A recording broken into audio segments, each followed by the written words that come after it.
रणदीप जी, राहुल गांधी की इस यात्रा से क्या, सीधा सवाल कर रही हूं, 2024 पर आप लोगों की नजर है? आपको लग रहा है कि मोदी को मुकाबला राहुल गांधी देंगे? आप उनको लॉन्च कर रहे हैं? सवाल अकेले 2024 का नहीं, 2024 पे तो नजर है, पर 2024 पे क्यों? इसलिए कि ये देश आज त्रस्त है महंगाई से, बेरोजगारी से। इस देश की, भारत माता की आत्मा आज छलनी हो रही है। हिंदू और मुसलमान के नाम पर पूरे देश को लड़वाया जा रहा है। युवाओं के पास गुण है, शिक्षा है, हुनर है, पर मौका नहीं है। महंगाई ने हर घर का बजट बिगाड़ दिया है। इसीलिए इस देश की आत्मा को झकझोरने की जरूरत है। ये यात्रा इस देश के जनमानस की बगावत का संदेश है, ताकि देश की अंधी, बहरी और गूंगी सरकार जो है उसको जगाया जा सके, इस देश की जनता की समस्याएं सुनने के लिए। इसलिए ये यात्रा है। मेरे सवाल का ये हिस्सा था कि क्या राहुल गांधी का रीलॉन्च है ये जो बीजेपी कह रही है? रणदीप जी, रीलॉन्च है? भारतीय जनता पार्टी इस देश के लोगों का मजाक उड़ा रही है। 400 रुपए का सिलेंडर 1100 रुपए का हो जाए, क्या ये मजाक है? खाने का तेल 200 रुपया लीटर हो जाए, क्या ये मजाक है? दूध, दही और पनीर आम जनमानस की प्लेट से हट जाए, क्या ये मजाक है? 100-150 रुपया किलो दाल हो जाए, क्या ये मजाक है? इस देश में 4.5 करोड़ लोग बेरोजगार हों, क्या ये मजाक है? 15 से 25 साल के युवाओं में बेरोजगारी की दर 50% हो, क्या ये मजाक है? ये मजाक भाजपा के लिए हो सकता है, मोदी सरकार के लिए हो सकता है। इस देश के लोगों के लिए ये जीने की लड़ाई है, और उस जीने की लड़ाई के लिए आज राहुल गांधी 3570 किलोमीटर कश्मीर से कन्याकुमारी तक पैदल चल रहे हैं। लेकिन ये बताइए ना सर, सवाल तो ये है कि परफॉर्मेंस में फेल तो यात्रा का है सहारा। 2019 देखिए चुनाव दर, पिछले जो 10 विधानसभा चुनाव हुए हैं उसमें भी हार मिली है कांग्रेस पार्टी को।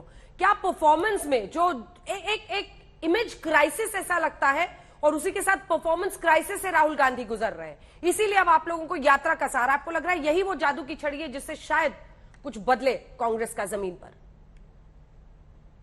भारतीय जनता पार्टी को केवल जुमले आते हैं।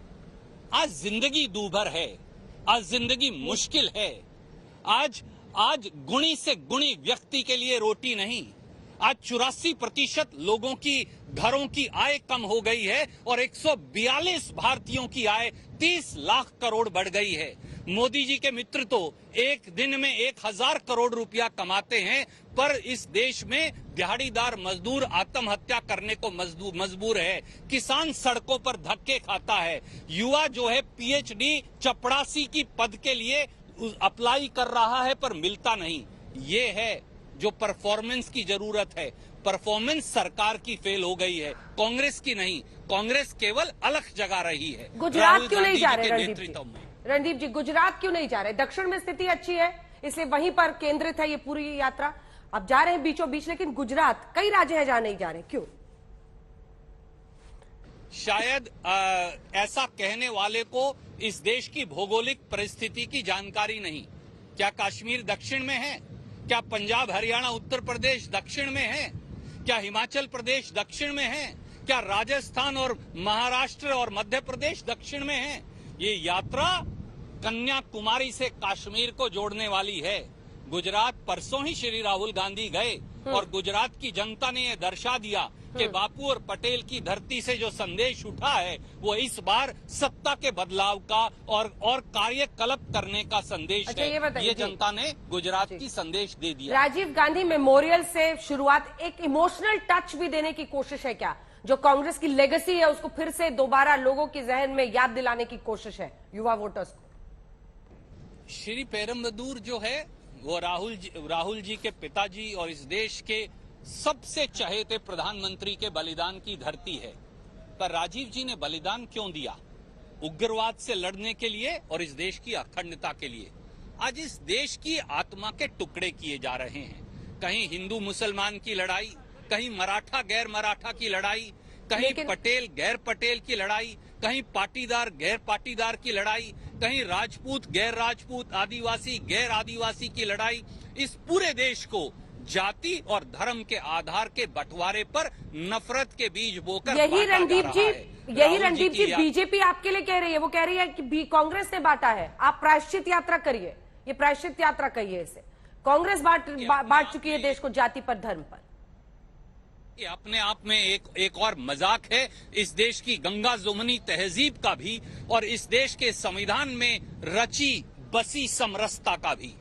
सब जानते हैं कि हिंदू और मुसलमान के बंटवारे के बीज बोकर एक जाति और धर्म को दूसरी जाति और धर्म का भय दिखाकर राजनीति कौन करता है।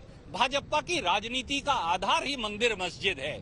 वो पार्टी ये बात कर रही है जो हरियाणा में जाट और गैर जाट को लड़वाएंगे, राजस्थान में राजपूत और गैर राजपूत को लड़ाएंगे, उत्तर प्रदेश में दलित और अगड़ों को लड़वाएंगे, गुजरात में पाटीदार और गैर पाटीदार को लड़वाएंगे, झारखंड में आदिवासी और गैर आदिवासी को लड़ाएंगे, महाराष्ट्र में मराठा और गैर मराठा को लड़ाएंगे और पूरे देश को विभाजित करते जाएंगे। देश अब करवट ले रहा है। देश के लोग जान गए हैं कि गैस का सिलेंडर 1100 से 400 केवल हिंदू मुसलमान के आधार पर नहीं होगा। पेट्रोल और डीजल जो 100 रुपया लीटर है वो हिंदू मुसलमान के बंटवारे से नहीं हुआ, परंतु दिल्ली के हुक्मरानों के निकम्मेपन के आधार पर हुआ है, जो केवल सत्ता की वोट बटोरने की राजनीति कर रहे हैं। आखिरी सवाल, अध्यक्ष वाली क्राइसिस से कांग्रेस पार्टी गुजर रही है, इसीलिए मेरा सवाल है, क्या खबर ऐसी आ रही है, और आप तो साथ साथ हैं और बहुत करीबी माने जाते हैं, क्या वायनाड पहुंचे राहुल गांधी को अध्यक्ष बनाने का ऐलान होगा? सवाल एक संसदीय क्षेत्र का है ही नहीं। 100% कांग्रेस कार्यकर्ता ये चाहते हैं कि श्री राहुल गांधी नेतृत्व करें। ये यात्रा भी तो अपने आप में एक तपस्या है।